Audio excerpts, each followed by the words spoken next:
If you want to, go ahead and be turning to 2 Peter chapter 3, and go ahead and put a marker there. We're going to look at several other passages. The topic of new heavens and new earth.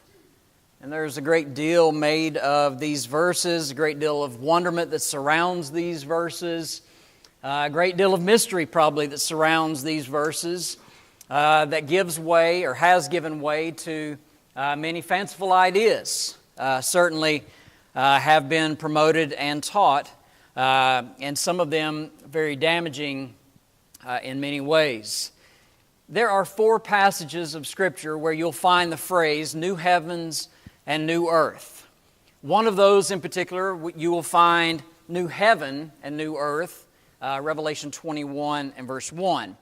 2 of those come from passages in Isaiah chapter 65 and chapter 66. And so I want to read each of these passages and then begin to talk about this idea of new heavens and a new earth. Isaiah 65 verse 17, "For behold, I create new heavens and a new earth, and the former shall not be remembered or come to mind." Isaiah 66, verse 22, "As the new heavens and the new earth, which I will make, shall remain before me, says the Lord, so shall your descendants and your name remain." And then 2 Peter 3, verse 13, Charlie read a moment ago, "Nevertheless we, according to His promise, look for new heavens and a new earth, in which righteousness dwells." Revelation 21, verse 1, "Now I saw a new heaven and a new earth, for the first heaven and first earth had passed away. Also there was no more sea." There are other passages of Scripture that at least allude to an idea of such, not using the phrases necessarily. Probably one of the easiest that would come to your mind would be probably John chapter 14. Remember Jesus? He is preparing His disciples. He's about to depart from them. He's about to go on to the cross. He's about to be arrested, betrayed, and then arrested. And in John 14, you remember He says, "You believe in God, believe also in me. In my Father's house are many mansions. If it were not so, I would have told you. I go to prepare a place for you. And if I go and prepare a place for you, I will come again, that where I am, there you may be also." In Romans chapter 8, the Apostle Paul seems to allude to this idea as well. Paul says, "I consider the sufferings of this present time are not worthy to be considered with or compared with the glory," he says, "which shall be revealed in us. The earnest expectation of the creation eagerly waits for the revealing of the sons of God. For the creation was subjected to futility, not willingly, but because of Him who subjected it in hope. Because the creation itself also will be delivered from the bondage of corruption into the glorious liberty of the children of God. We know that the whole creation groans," Paul says, and labors with birth pains, together even until now." Hebrews chapter 12, beginning of verse 26. The writer there says, "Whose voice then shook the earth, but now He has promised, saying, Yet once more I shake not only the earth, but also heaven. Now this, yet once more, indicates the removal of those things which are being shaken, as of things that are made, that the things which cannot be shaken may remain. And therefore, since we are receiving a kingdom which cannot be shaken, let us have grace whereby we may serve God acceptably with reverence and godly fear, for our God is a consuming fire." Hebrews 12, 26 through 29. And so these other passages, we find they as well allude to the idea of the creation basically being no more, being burned up. And in fact, the creation is longing for, looking for that day, because he talks about the creation is seeing corruption. It's decaying as such, winding down, we might even say. And so when we think about these other passages along with our new heavens, new earth passages, we might ask the question then, well, when? When will the new heavens and the new earth appear? When is this going to take place? And it becomes obvious that we're talking about end-of-time events, that we're talking about eschatological events that are going to be happening, things dealing with the end of time. And if God creates the new heavens and the old heavens, according to Isaiah 65, are no longer remembered, then it is clearly an occurrence that is taking place at the end of the old or present order of things. The Apostle Peter declares that the old order of things, he talks about in that passage in 2 Peter 3, that they shall pass away, that they will melt with fervent heat. It doesn't just say with heat, but with fervent heat. Why would he make that kind of statement? Well, that's an important point, not to be overlooked in any way. That they're going to be burned up is another phrase that's used there, and even dissolved. He uses 4 different statements there to talk about the end of time and the earth itself, the physical earth, being no more. And so this particular passage, and then you have John's passage in the book of Revelation that says that the first heaven and the first earth were passed away. And so those phrases that keep coming up, talking about the destruction and so forth, those are things that are important for us to keep in mind. And the above events that we're talking about, they occur at the second coming of Christ. Peter talks about in this passage here in 2 Peter chapter 3 and verse 4. You remember verse 3, in fact, it says, scoffers will come in the last days. Now, last week we talked about that phrase, the last days. That's the Christian dispensation, the Christian age, if you will, the last age prior to the second coming of Christ. And in fact, he says, knowing this, scoffers will come in the last day, walking according to their own lust, saying, where's the promise of His comings? That's what they're mocking. They're mocking Christians, saying, well, where is the promise of His coming? All things continue as they have from the beginning. And at that point in time, they certainly had. And they continue even on today. That doesn't mean that His promise has not been kept, that those things are not kept and reserved in judgment for a time when God Himself decides that the day of the Lord will come, according to verse 10, as a thief in the night. And so, in fact, verse 9, he says that the Lord is not slack concerning His promise, as some men count slackness. God is not slack concerning all of this. He knows exactly when this is going to be.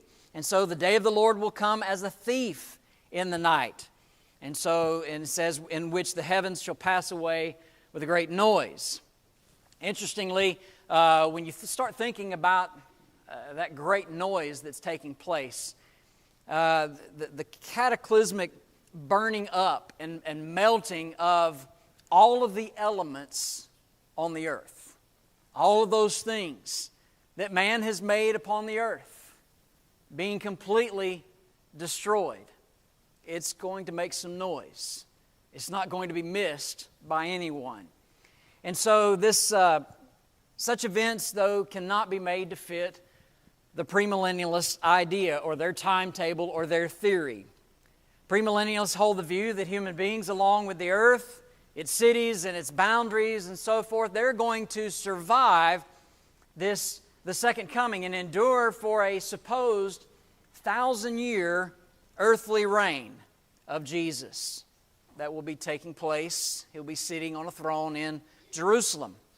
And in fact, they take passages like Ezekiel chapter 47 to talk about some of those very things concerning the return of Jesus to this earth. Human beings, though, will be going about their tasks.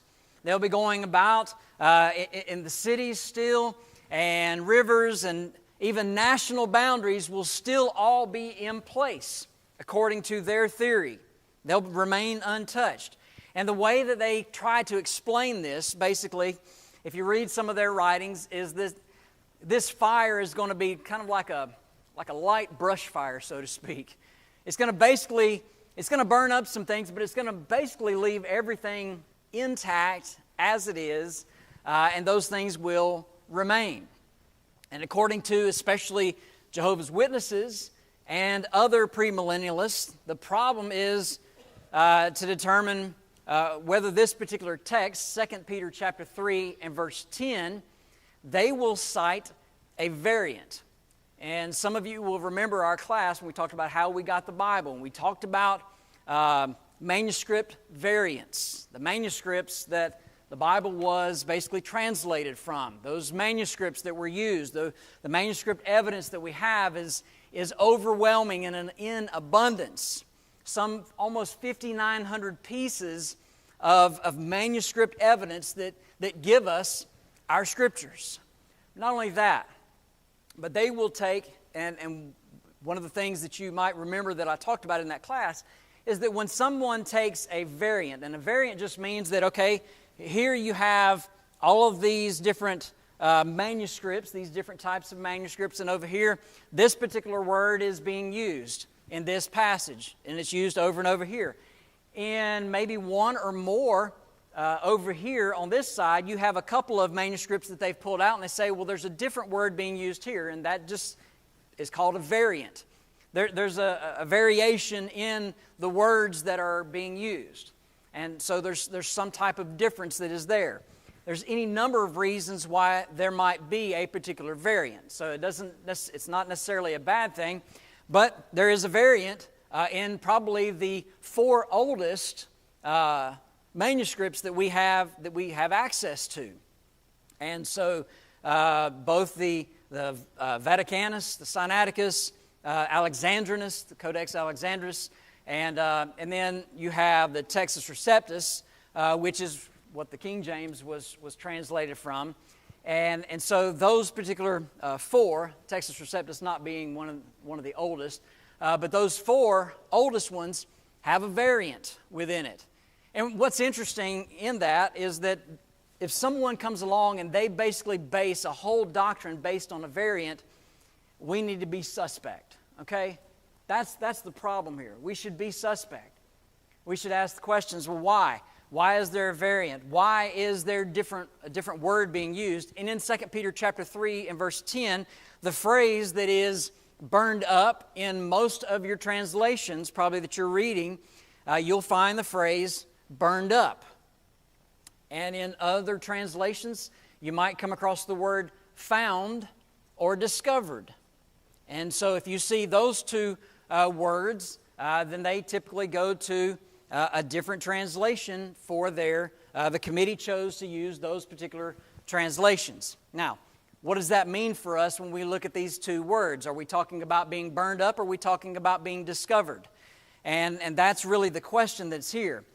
The premillennialists and even the renovated earth theorists have to go to this textual variant for justification for their whole doctrine, basically. The doctrine of a renovation, a cleansing, not a destructive fire that is completely melting and dissolving and burning up everything. And see, the problem is that when you add in those other 3 phrases that are found in those verses, it becomes clear what's being talked about. Context is everything, isn't it? And so, their problem, the major committee translations, which would be your King James, New King James, American Standard, even the Revised Version, all translated as burned up. But even if the alternate word was the proper word to be used, here's the thought. It cannot change the context. And here's why. It actually fits very well as well. When you start to think about the words, if the variant is being used here, the word found or discovered versus being burned up. And I know this is where we're getting a little deep here, but bear with me and it'll make sense. The earth, this is how it would read. The earth also and the works that are therein, shall they be found? That's literally how it would be worded. Turned into a question. Shall they be found? Well, rhetorically, no. The answer is no, they wouldn't. Why? Because they've been burned up, they've been dissolved, they've passed away. As we put all of these passages together, and even in the context that we find here in 2 Peter chapter 3. And so being melted, being dissolved, being passed away. And it's similar to what we would find in Revelation 20 and verse 11, where it's expressly stated that there was found no place for them. That's where that particular word is being used in Revelation 20, verse 11. And so what's interesting is whether or not you look at it from the standpoint of it being burned up, as that's the literal translation, or shall they be found, is that the literal translation? Either of those in its context point to an idea of the earth being, the former earth being burned up, being dissolved, passed away. And that's found not only in this passage, but also in these other passages. And so when we find it in other places, when we find that other word that's used in that variant, the word found or discovered, it still makes perfect sense in that context. And so the context is really too clear to admit a misunderstanding. And we talked about this before. They have to be taught these particular ideas concerning dispensational premillennialism especially. Revelation 22:1 again, the first ones, first heaven and earth passed away. And so again, the context is just way too clear on this. The material universe as we know it will pass away. There'll be no cities, no boundaries could possibly remain, and certainly no living creature would be able to survive. There would be nothing upon which for them to survive that is left. And so, since the premillennial theory holds that Christ will come again and reign on the earth, it is obviously false. And we've shown it through different angles and different ideas that they try to promote. When He comes again, though, what we know from this passage and others is that this earth will be burned up. And in fact, we find from Isaiah 65:17 that a new one will be, in fact, created. And that's when it will be created. Whatever this one is will be gone. And so, He cannot reign over an earth that is gone when their theory is that it's going to be this earth and in Jerusalem. And so, again, their theory is false. Here is another part of this passage, is the fact that the righteous will dwell with God in heaven. The redeemed will one day go to heaven, will dwell with God for eternity.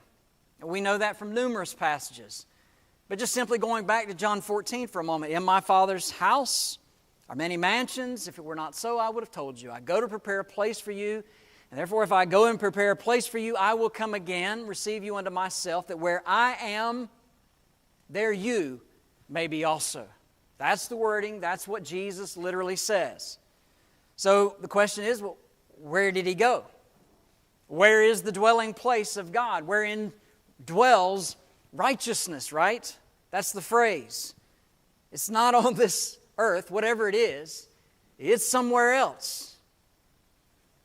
And so the Bible is clear. Jesus returned to heaven. Mark 16:19, Acts 1, verse 11. When those two disciples stood there gazing up, remember He was, when He ascended to heaven, He went up into the clouds, and they said, He will come in like manner. And God is addressed in Luke 11, verse 2, as being in heaven.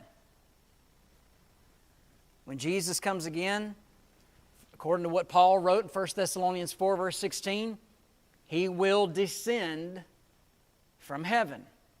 Not step foot on the earth, but He will descend from heaven, right? And therefore it's clear, it is indisputable that the eternal home of the soul will be with God in heaven, not on earth. Now, it's not exactly clear for us how the new heavens and new earth fit into another place that is called heaven, where God dwells, wherein is all righteousness found. The Bible doesn't draw us a verbal map and say it's right there. It doesn't do that for us. But what it does is it gives us pictures.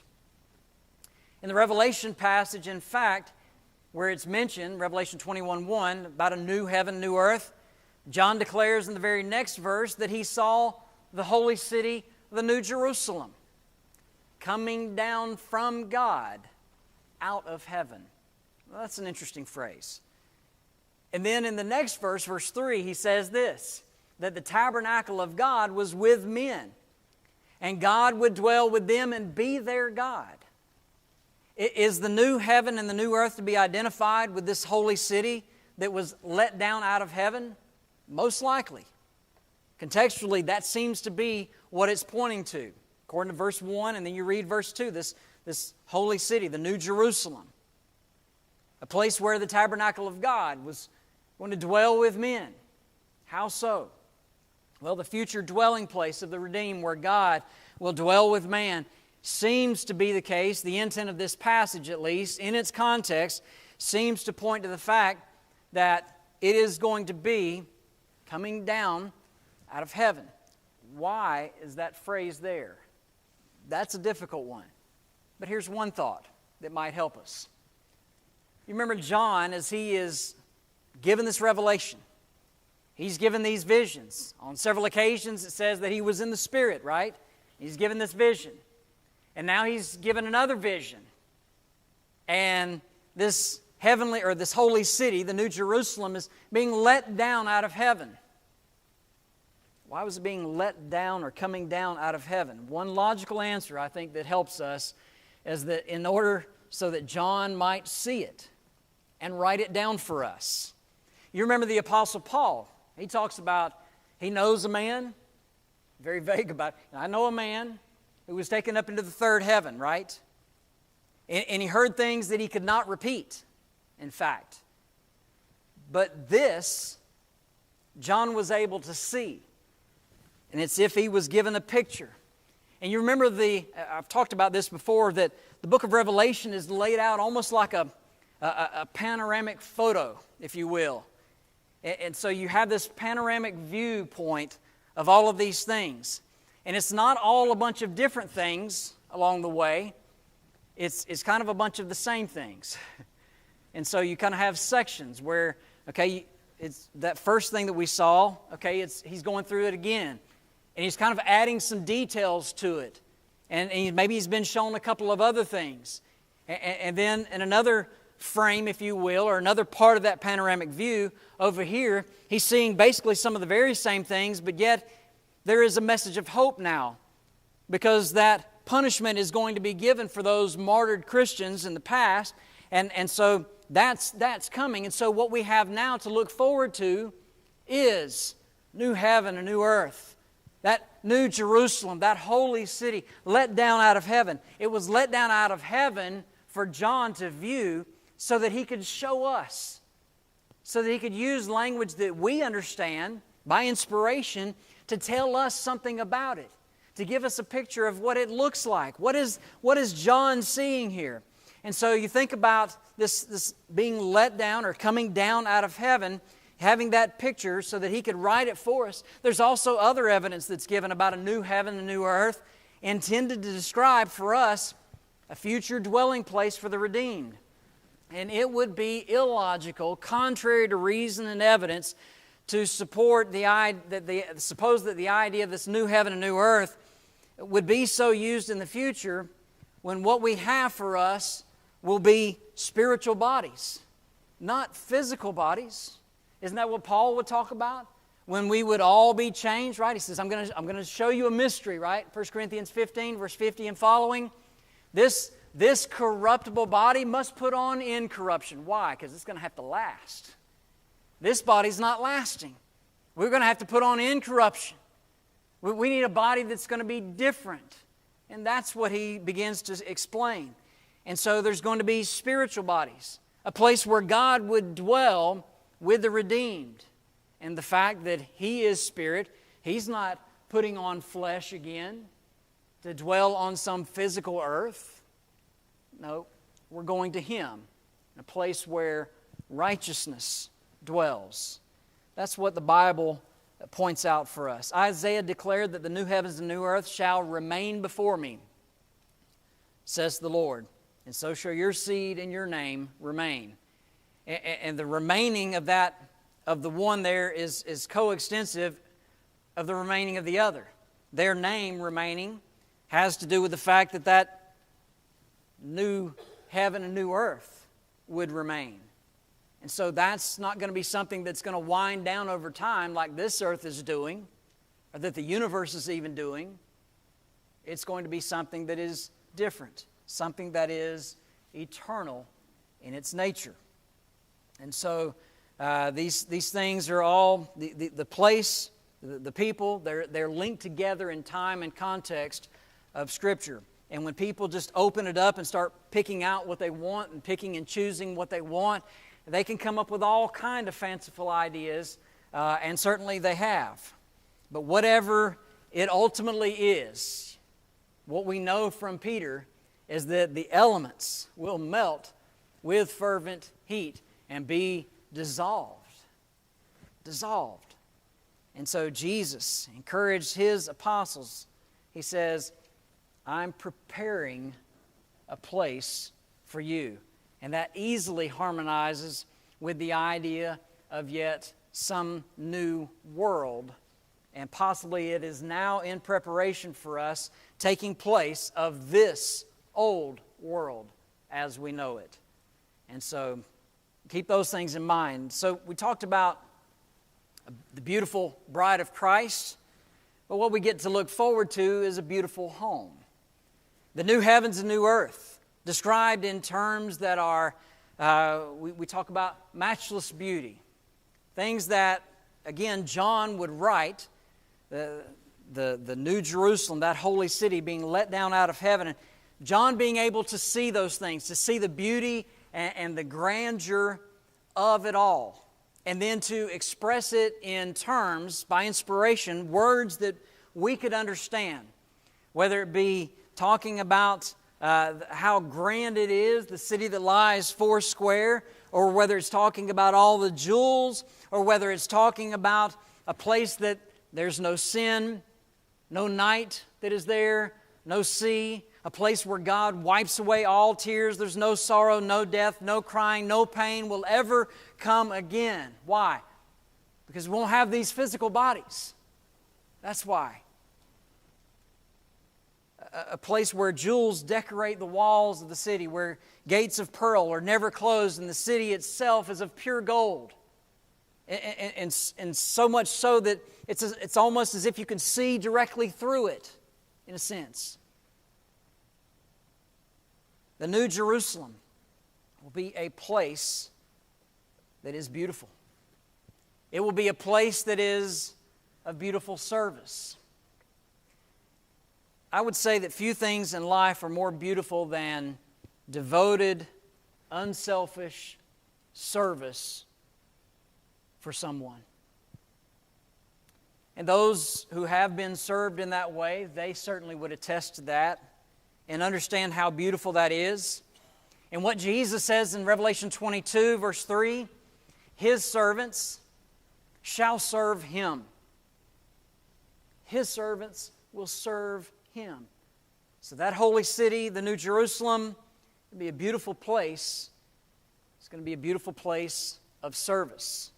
Certainly the Bible points to a place of worship, where we'll fall down and worship before the very throne of God. The New Jerusalem, that holy city, will be beautiful also because it's a place that will be permanent. Life teaches us quickly that time is fleeting, that our bodies are wearing down and wearing out. We can have however many joint replacements, and yet what we still know is that our bodies are still wearing down, right? And this present earth holds no lasting treasure for us. Our earthly home is wearing out, running down. We have to slap a new coat of paint and occasionally put up a new board to fix something that is breaking down over time, right? We understand that.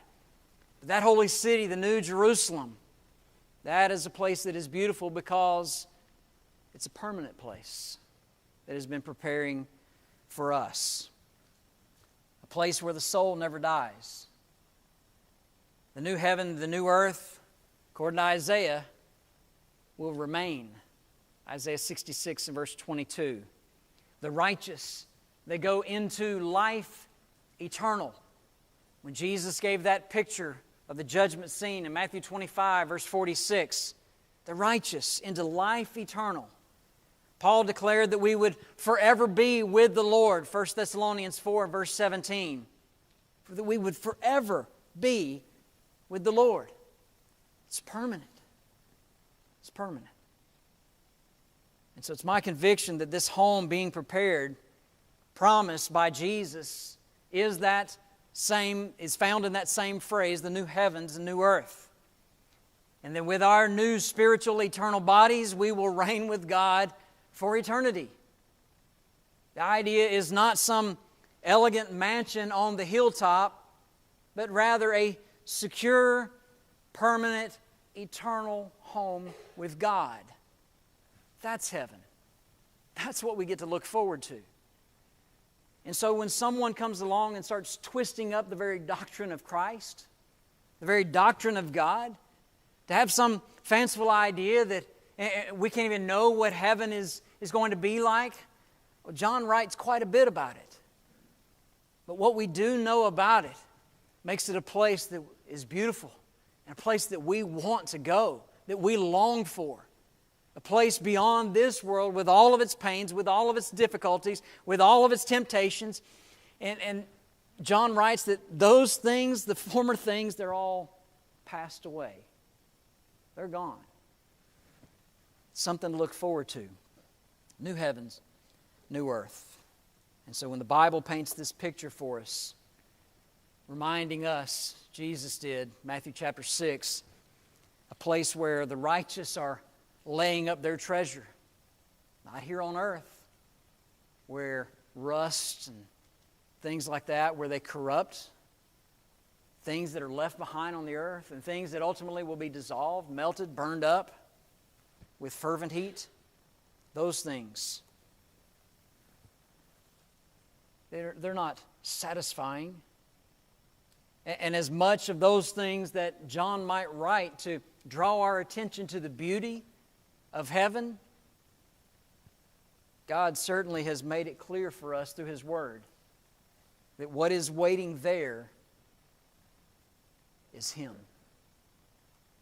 He waits there for us, for you, and for me. That golden city, the land of fadeless day, an eternal promised land wherein righteousness dwells.